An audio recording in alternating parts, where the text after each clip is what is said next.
Hello everyone! Today we are going to be doing our first speed build on Albatross. We're going to be working on our entrance and resident services. You might have already seen my short where I did preview this build before, but I didn't end up going with this mostly because you'll see in a second that I had like no room in front of my resident services, and just with how close my resident services is to my entrance, I just really wanted for you to be able to still see that the resident services was there. And I also had this idea of making a sunken resident services in a sense, where I wanted it to look like maybe there was like water that spilled over from the fountain and it started to flood the area. And I did find some codes that I thought kind of pulled this off really well. So I just needed to pretty much pivot from this build and clean everything up, and it did take a while, to be honest. Cleaning up is my least favorite task when it comes to islands.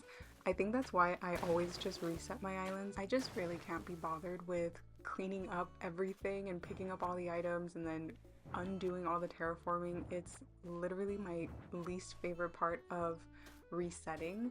But moving on to the codes, I did switch out a lot of these codes as I was working on this build. I ended up mixing probably like 3 or 4 maybe different creator codes for my roads and then for this part of the resident services in particular.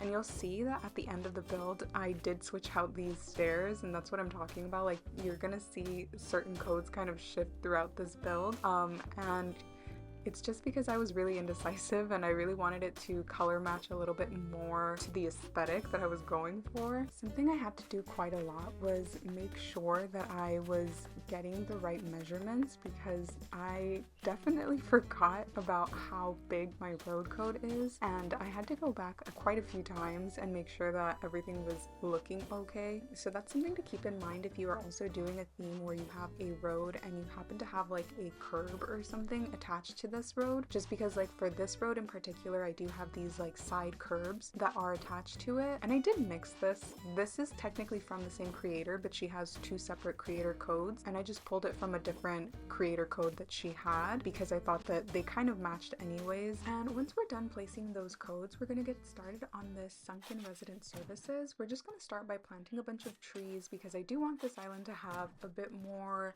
trees and a little bit of like flowers everywhere. So we're gonna start with the trees, and then we're gonna move on to actual decorating.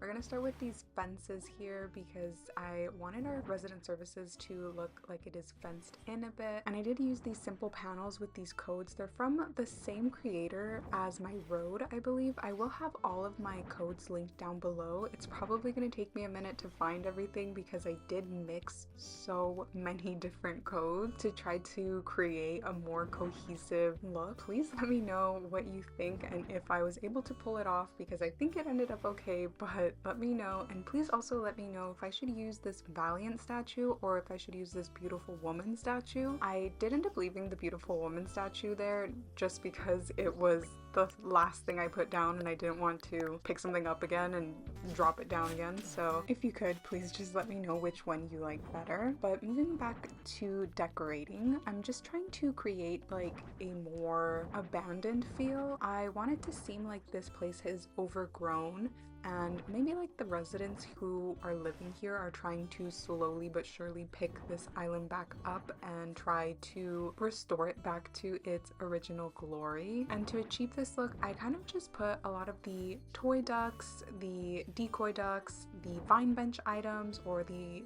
just vine items in general, and I tried to make it seem like there was a lot of stuff still growing out of this flooded area. I definitely do need a lot more items, and these past couple weeks I've just been pretty much going to Treasure Islands nonstop because I do have a lot of things I need to make this feel a bit more abandoned and a bit more overgrown. But once we're done decorating this area, we are going to move on to this little post office that I decided to create next to my resident services. I wanted it to be a little spot where people can go and get mail or drop stuff off, or maybe even just get your favorite magazine or get today's newspaper. But after that, we are going to create this little seating area here on the side, and this one's really easy. I just used the bistro tables and the natural garden table, I think it's called, And then I did the back, and we're gonna move on to the park area, which is honestly really cute. I haven't done a park in I don't even know how long. I really love when people have parks on their island, so I was really excited to do one here.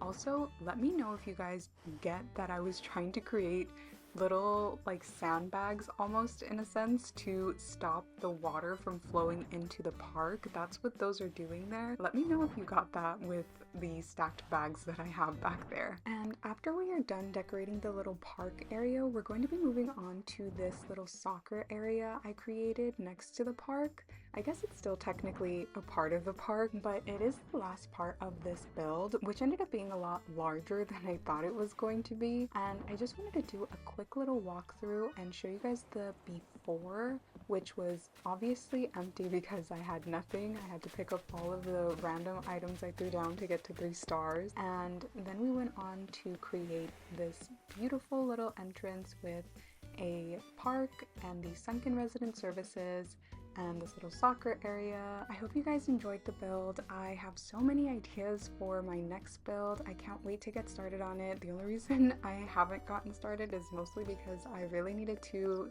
edit all of the clips for this build before I moved on to my next one, just because I do not have that much storage on my laptop. I need to get some sort of like external hard drive, I think, so I could keep up with all my build. However, that is a problem for another day, and I will see you guys in my next video. I can't wait to show you guys all the ideas I have. Bye!